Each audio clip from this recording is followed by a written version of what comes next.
여러분 안녕하십니까? NBS 뉴스 24입니다. 지구온난화, 이상기온 등 기후변화는 전 세계의 식량 자급 능력에 악영향을 끼치고 있습니다.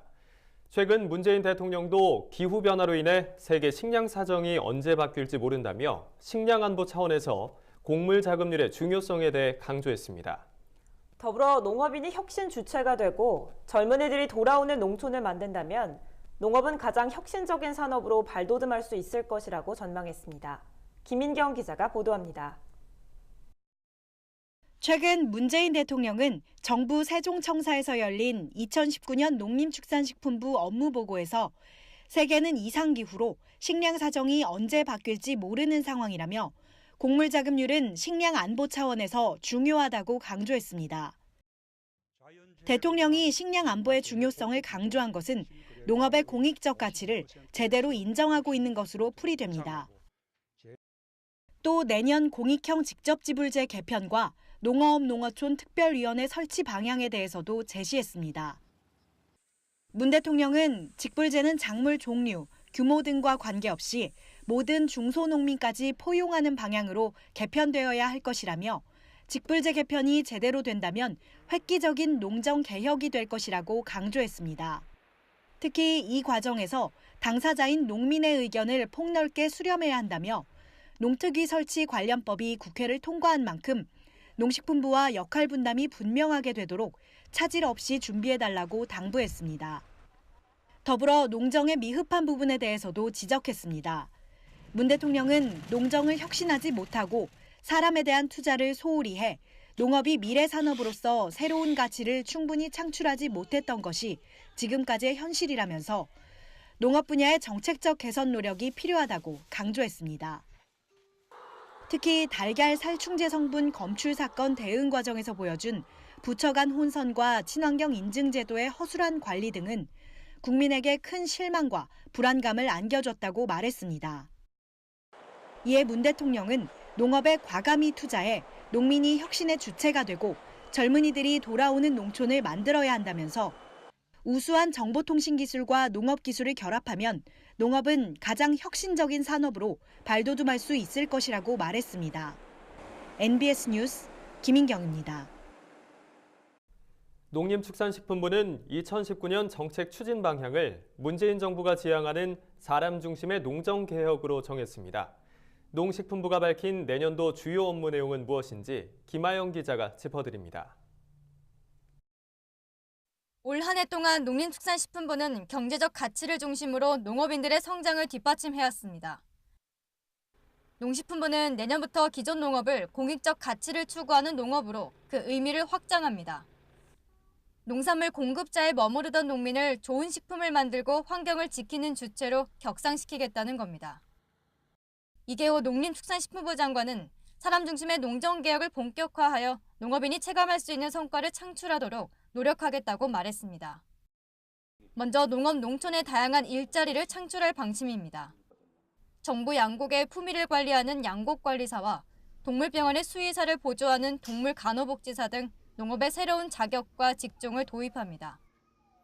또 농업활동과 병행해 돌봄 교육 서비스를 제공하는 사회적 농업 실천 조직도 9곳에서 18곳으로 확대. 미래 농업인을 꿈꾸는 대학생 500명에게는 장학금을, 청년 창업농도 1,600명을 추가로 선정해 영농 정착 지원금을 지급합니다. 스마트 농업도 한 단계 발전시킵니다. 지난해 선정된 스마트팜 혁신밸리 2곳의 기반 조성 공사를 실시하고 내년에 2곳을 추가로 선정해 2022년까지 완공할 계획입니다. 여기에 100명의 청년 창업 보육생을 선발해 20개월에 걸쳐 전문 교육을 실시할 예정입니다. 농식품부는 또 온습도 관리와 먹이 공급 등을 자동화한 스마트 축사를 800곳까지 늘리고 드론이나 영상 분석 장치를 활용한 방제 시스템도 계속 확산해 나간다는 방침입니다. 신재생에너지도 확대합니다. 지역 농민들과 수익을 공유하는 주민 참여형 태양광 모델을 시범사업 형태로 추진하고 농지에 태양광 실소를 설치하는 영농형 태양광도 보급합니다. 이를 위해 내년 하반기까지 영농형 태양광을 설치, 농업인의 지원 체계를 구축하기로 했습니다. 생산자와 소비자가 상생하는 유통체계로 늘릴 방침입니다. 공공기관이나 군대 등이 해당 지역에서 생산된 농산물을 더 많이 소비하도록 하는 로컬푸드를 10개 혁신도시와 15개 접경 지역으로 확대합니다. 이를 위해 공공기관 경영평가 지표에 로컬푸드 구매 실적을 추가하고 군급식 관련 협약서에 지역 농산물 의무 사용 비율을 반영할 계획입니다. MBS 뉴스 김아영입니다. 농민들이 제조사나 상표만으로 어떤 농약에 어떤 성분이 들어있는지 구분하는 데는 한계가 있죠. 뿐만 아니라 무인 헬리콥터와 드론을 이용한 항공방제는 고령화와 인력난에 시달리는 농가에는 큰 도움을 주고 있지만 사실 농약 비산이라는 문제를 발생시키고 있는데요. 농약을 제대로 알고 사용하는 방법에 대해서 오주석 기자가 전해드립니다. 충북 음성군에 위치한 충북 원예 농협. 사과, 복숭아, 대추 등을 재배하는 모든 조합원들의 농약 성분별 사용 이력을 농협에서 직접 관리해주고 있습니다. 여기 이제 농약을 처방할 때마다 각각의 날짜별로 이렇게 그 처방을 하면서 내리는 겁니다. 품종별로 특히 사과, 복숭아 있으시면 사과, 복숭아 각각에 대해서 각각 처방을 하고 있습니다. 조합원별 영농기록부에는 조합원마다 어떤 농약을 처방받았는지 농약의 성분 및 처방 내역이 날짜별로 꼼꼼하게 기록되어 있습니다. 그뿐만 아니라 농협 전산망을 활용해서 조합원이 전국의 모든 농협 계통에서 구입한 농약 내역까지 확보하고 일일이 처방을 해줄 정도로 신경을 쓰고 있습니다. 먼저 가장 큰 이유는 안전한 농산물 생산하는 데 그 목적이 가장 크다고 보겠습니다. 그 다음에는 그 농약 안전 사용 기준을 준수해서 사용하는 것이 농약에 대한 오남용이라든가 이런 불량 농약 사용을 방지할 수가 있고요. 농산물 생산비 원가를 절감할 수 있는 가장 큰 효과가 있다고 판단했기 때문에 농림축산식품부는 농민들이 제조사나 상표로 농약을 구분하는 것만으로는 한계가 있는 만큼 농약 성분에 주의해야 할 필요가 있다고 당부했습니다. 농약을 제대로 알고 사용하자는 겁니다. 특히 농산물 안정성 조사를 하면 이미 사용이 중단된 농약이나 해당 작물에 등록되지 않은 농약을 사용하는 경우가 여전히 나타나고 있습니다. 정부는 DDT, BHC, 엔도설판 등 독성이 높은 농약의 등록을 취소했지만 미리 이 농약을 대거 구매한 뒤 사용하고 있는 농가들도 적지 않습니다. 농식품부는 농약 오남용을 막기 위해 취향 농가를 찾아가 설명해주는 맞춤형 컨설팅을 확대하고 작물별로 사용 가능한 농약을 소개한 안내서도 제작 배포할 계획이라고 밝혔습니다. 항공 방제 시 발생하는 농약 비산도 문제입니다. 농약 비산이란 살포한 농약이 목표한 작물 이외의 장소로 흩어지는 현상을 말합니다. 이에 농촌진흥청은 농약을 안전하게 살포할 수 있는 무인 항공 방제 요령 매뉴얼을 만들어 배포했습니다. 항공 방제 시 농약 비산을 줄이려면 초당 3m 이하의 풍속일 땐 일출 때부터 오전에 작업을 진행하는 게 좋고 작업 도중 바람의 강도가 세진다면 비행체의 속도를 늦추거나 고도를 낮춰 농약을 살포해야 한다고 설명했습니다. 또한 살포 농약은 비산이 적은 입재가 가장 좋고 무분별하게 높은 압력을 설정하는 건 피해야 한다고 덧붙였습니다. 더불어 인근에 수확을 앞둔 작물이 있다면 작물의 종류와 상관없이 방제 시기를 수확기 이후로 미뤄야 합니다. 인근 작물이 수확기 임박되어 있으면 비산이 돼서 날려가면은 잔류 농약이 검출돼서 부적합 판정을 받을 가능성이 상당히 높거든요. 방호막을 쳐서 안 날려가게 한다든지 아니면 그렇게 바람이 불 때는 좀 약재를 살포 안 하는 게 오히려 도움이 되고요. 농진청에서는 농약 살포를 마친 후 방제를 실시한 날짜, 장소, 풍속, 풍량, 농약 종류 등을 꼼꼼하게 기록해둬야 한다고 설명했습니다. MBS 뉴스 오주석입니다. 돼지고기 값의 약세가 계속되고 있습니다. 농가들은 연말 특수를 노리고 있지만 사정이 좋지 않습니다. 엎친 데 덮친 격으로 수입량은 급증하고 있어 대책이 시급해 보입니다. 지난 10월 이후 지육 1kg 기준 3,000원대에 머물던 돼지고기 값이 12월 들어서도 회복의 기미를 보이지 않고 있습니다. 보통 1년 중 돼지고기 판매 비수기는 10월인데 이후에는 김장철 보쌈 수요가 늘며 소비가 살아나고 연말 송년회 특수로 돼지고기 값이 뛰는 것이 일반적인 흐름이었습니다. 그러나 올해는 가격 하락세가 계속되고 있습니다. 지난 2016년과 2017년 11월 4,000원대 안팎을 유지하던 돼지고기 값이 올해는 계속 3,000원대에 머무르고 있는 겁니다. 엎친 데 덮친 격으로 수입량 급증도 국내산 돼지고기 값에 영향을 주고 있습니다. 식품의약품안전처에 따르면 지난 11월까지 돼지고기 수입량은 42만 3,252톤, 지난해 전체 수입량인 36만 9,218톤보다 13% 이상 늘었습니다. 이러한 가격 하락의 흐름을 해소하기 위해 생산자 단체에서는 자구책 마련에 부심하고 있습니다. 한돈자조금관리위원회는 올해 남아있는 사업 예산을 조정해 온라인 구매 이벤트를 비롯해 다양한 행사를 마련하는 등 연말 소비 활성화를 위한 추가 대책안을 마련했습니다. 다양한 소비 활성화 대책이 돼지고기값 회복에 도움이 될 수 있을지 귀추가 주목되고 있습니다. 농촌에서 마을 경로당은 겨우내 마을 주민들이 함께 모여 이야기를 나누는 안식처입니다. 교통편이 좋지 않은 농촌에서는 어르신들의 사랑방 역할을 톡톡히 하고 있는데요. 농한기를 맞은 겨울철, 더욱 붐비고 있는 철원군의 한 경로당에 최다혜 기자가 다녀왔습니다. 강원 철원군 동송읍 철새마을에 위치한 경로당. 벼수하기 모두 끝나고 농한기에 접어든 요즘, 마을 어르신들은 주로 경로당에 모여 여가 시간을 보냅니다. 주민들이 삼삼오오 둘러앉아 전통 방식으로 볏짚을 꼬아서 짚풀 공예품을 만듭니다.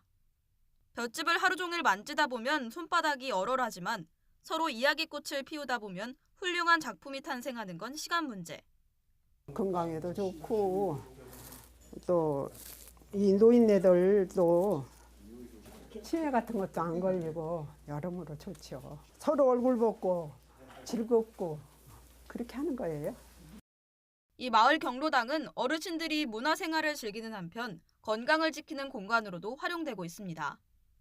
마을 보건소에서 진료를 나와 어르신들의 혈압을 재고 건강을 지키는 박수법을 알려주는가 하면 운동기구 사용법을 알려주는 등 경로당이 간이병원 역할까지 하는 겁니다.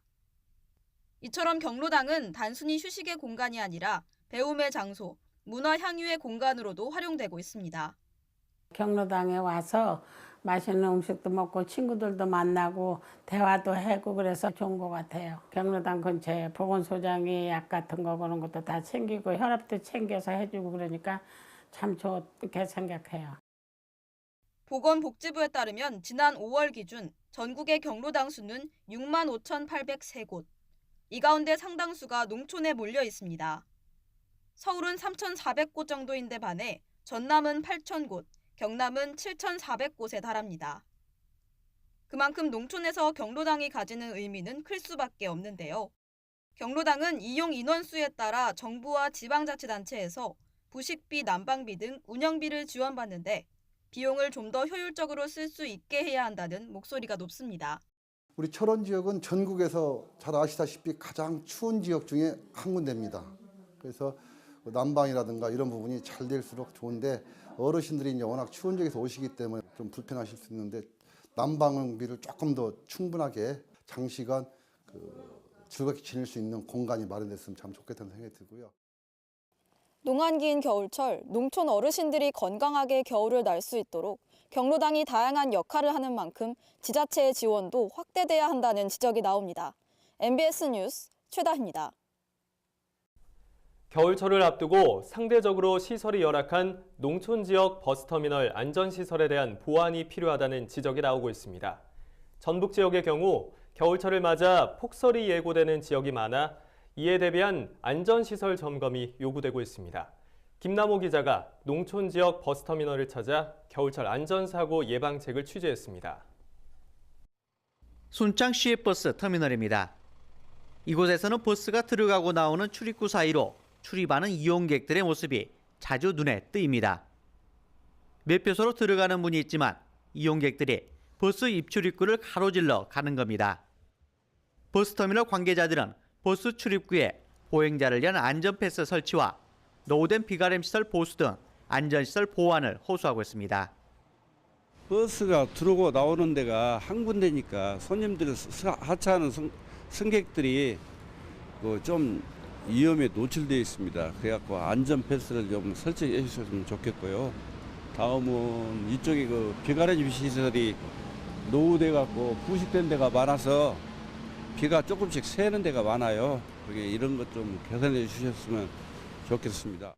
순창군 직원들은 시외버스터미널 일대에서 노후된 전기시설과 안전패스 등을 대상으로 안전점검을 벌였습니다. 군 관계자들은 무단적지 등 안전위험 시설물에 대해서는 시정 조치했습니다. 개선 사항에 대해서는 버스터미널 측과 협의 후 보완할 계획입니다. 합동 안전점검은 전기, 통신, 그다음에 건축물, 건축 구조를 중심으로 해서 합동 점검을 해가지고 혹시 미비한 점이 있으면 1차적으로 그 터미널 건축주에게 시정 요청을 하고 어떤 그 예산이 소요될 때는 건축주와 우리 행정이 그 협조를 해가지고 문제 해결을 하는 쪽으로 추진을 해 나가고 있습니다. 순창 지역 민간 예찰단과 안전보안관 등 안전사고 예방 시민단체 관계자들은 버스터미널 일대에서 이용객들을 상대로 안전의식 캠페인도 벌였습니다. 안전펜스와 안전보행로 설치 등 주민들의 안전사고 예방을 위한 조치들이 필요해 보입니다. 헬로티비 뉴스 김나옵니다. 다음은 지역 뉴스입니다. 세종과 충남 선거관리위원회가 내년 3월 13일 실시하는 제2회 전국 동시조합장 선거와 관련해 연말연시 특별 예방 단속에 나섭니다. 이에 따라 선관위는 입 후보 예정자와 조합원을 대상으로 지속적인 방문 면담과 교육 등 안내 활동을 통해 준법 선거 분위기를 확산하는 데 주력할 예정입니다. 만약 금품 선거가 발생하는 경우 무관용 원칙을 적용해 강력히 대처할 방침입니다. 다만 조직적인 금품 제공 행위를 신고하는 사람에게는 최고 3억 원의 포상금을 지급할 예정이며 자수하면 과태료를 감경 또는 면제하기로 했습니다. 조합장 선거 관련 각종 문의나 위법 행위 신고는 전국 어디서나 1390번으로 전화하면 됩니다. 전라남도의 올해 농산물 직거래 판매액이 2천억 원을 넘어섰습니다. 도는 우선 학교와 공공급식에 친환경 쌀 357억 원을 비롯해 과태료 331억 원 등 총 688억 원을 판매했습니다. 또 직거래 장터와 로컬푸드 직매장 등 유통 경로를 활용한 판매 실적도 1,519억 원에 이릅니다. 올해 판매 실적 최종 집계 결과는 총 2,207억 원에 달하고 있습니다. 도는 2019년에도 물류비 절감과 온라인 마케팅 강화 등 농식품 유통 정책을 적극 추진해 직거래 판매량을 더욱 늘릴 계획입니다. 전남 해남군에서 콜라비 수확이 한창입니다. 건강기능성 채소로 알려진 콜라비는 해남에서 지난 2010년 시범 재배를 한 뒤 재배 면적이 확대돼 올해 12헥타르에서 500톤 이상 생산할 것으로 예상됩니다. 해남군은 콜라비 장목반을 결성해 우수한 품종을 선발하고 균일한 품질을 유지해 고품질을 인정받고 있습니다. 콜라비는 12월 수확해 2월까지 저장 출하됩니다. 세종시가 지하수를 식수원으로 사용하는 6개 면지역에 안전한 수돗물을 공급합니다. 세종시는 올해 장군면과 금남면, 전이면 등 6개 면지역에 135억 원을 투입해 상수관로 81.5km를 매설했습니다. 이에 따라 생활용수 이용에 불편을 겪었던 1,700여 가구, 4,400여 주민들이 깨끗한 수돗물을 공급받게 됐습니다. 한편 올해 농어촌 생활용수 개발 사업이 마무리되면 면지역 급수 보급률이 지난해보다 10.4%포인트 높은 72%에 이를 것으로 전망됩니다. 우리 농산물의 숨은 효능과 건강 정보를 전해드리는 건강톡톡 알고 먹는 우리 농산물 시간입니다. 오늘의 건강 먹거리는 최서영 기자와 알아봅니다. 안녕하세요. 안녕하세요. 네, 오늘은 어떤 먹거리 준비해 오셨나요? 네, 이맘때가 되면 늘 생각나는 먹거리가 있죠. 바로 고구마입니다. 예로부터 척박한 땅에서도 잘 자란 고구마는 우리의 허기진 배를 달래주던 고마운 먹거리였죠. 맛도 맛이지만 고구마의 풍부한 영양과 다양한 효능까지 알려지면서 일명 슈퍼푸드로 각광받고 있습니다. 다이어트와 변비 예방은 물론 노화 방지, 성인병 예방에도 탁월한 고구마는 최근 항암에도 효과적이라는 사실이 알려지기도 했는데요. 제철을 맞아 맛과 영양이 꽉 찬 고구마의 모든 것 함께 보시죠. 이곳은 경기 여주시에 위치한 고구마 농장입니다. 수확을 마친 고구마는 이곳 저장고에서 출하를 기다리는데요. 저장고를 가득 채운 상자들. 그 그 안을 보니 국민 간식의 대명사 고구마가 모습을 드러냅니다. 보통 한 6월 말에서 7월 초까지는 저장고구마가 출하가 되고 7월부터는 다시 핵고구마로 갈아타서 시장 출하되고 해서 고구마 1년 내내 시장에서 만나보실 수 있어요. 쌀쌀한 찬바람에 코끝이 시리는 겨울이면 어김없이 고구마 생각이 절로 나는데요. 척박한 땅에서도 잘 자라는 고구마는 가난했던 그때 그 시절 배고픔을 해결해 주었던 대표 구황작물이었습니다. 무엇보다 고구마는 우리 몸에 이로운 영양소가 가득해 세계보건기구가 선정한 3대 면역식품 중 하나로도 꼽히는데요. 식이섬유가 풍부해 다이어트와 변비에도 효과적일 뿐만 아니라 칼륨의 함량이 높아 혈압을 조절하고 체내 나트륨을 배출하는 데 도움을 준다고 합니다. 또 최근에는 항암식품으로도 각광받고 있습니다. 고구마는 여러 가지 영양소가 많은데 특히 그 탄수화물하고 칼륨인이 많고요. 또한 비타민 A 정물질인 베타카로틴과 비타민 C가 풍부하기 때문에 우리 몸에 굉장히 좋습니다. 또한 베타카로틴은 항암 성분이기 때문에 우리가 면역력을 올리고 항암에 도움이 많이 됩니다. 달콤한 맛의 포만감은 물론 몸에도 좋은 고구마. 인기가 높은 식재료인 만큼 다양한 품종의 고구마들이 재배되고 있는데요. 밤고구마와 호박고구마, 최근에는 보라색 안토시아닌 색소가 함유된 자색고구마까지 소비자들의 인기를 끌고 있습니다.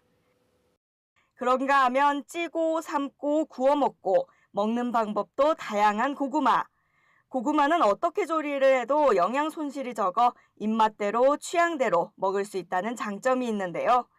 매끈한 고구마는 일단은 실 씹는다는 느낌은 없어요. 근데 여기 보시면 요렇게 가로로 주름이 많이 잡힌 고구마 있죠. 여기 지금 작은 고구마에는 남자 근육처럼 이렇게 우락부락한 그게 좀 덜 보이는데 여기 지금 큰 고구마를 보시면은 이렇게 힘줄같이 근육같이 이렇게 잡혀진 게 있어요. 이런 고구마는 고르시면 섬유질 일명 그 실 씹는다는 그 느낌을 많이 받으실 수가 있어요. 이렇게 좋은 고구마를 골랐다면 잘 보관하는 것도 중요하겠죠. 고구마는 수분 함량이 많아 쉽게 부패할 수 있기 때문에 습기가 적은 곳에 보관해야 합니다. 따라서 넓게 펼쳐두어 수분을 제거한 다음 통풍이 잘 되는 곳에 두는 게 가장 좋고요. 냉장고에 넣는 건 피하는 게 좋습니다. 세월이 흘러도 남녀노소 누구에게나 사랑받는 국민 간식 고구마. 고구마의 인기는 앞으로도 쭉 계속될 것 같습니다. 네, 최서영 기자 잘 봤습니다. 화면을 보니까 가족들과 함께 둘러앉아서 호호 불어먹던 고구마가 생각이 나는데요. 혹시 고구마를 먹을 때 주의해야 할 점도 있을까요? 네, 혹시 당뇨가 있는 분이시라면 고구마를 주의해서 드셔야 합니다. 고구마의 탄수화물이 몸속에서 당으로 바뀌어 혈당을 높이기 때문인데요. 당뇨가 있는 분들은 군고구마보다 찐고구마가 낫다고 하니 참고하시고요. 만약 고구마를 먹다가 소화가 안 될 때는 동치미와 함께 드시는 것도 좋습니다. 네, 알겠습니다. 최서영 기자 오늘 좋은 정보 잘 들었습니다. 저희가 준비한 소식은 여기까지입니다. NBS 뉴스 24 마칩니다. 함께해 주신 여러분 고맙습니다.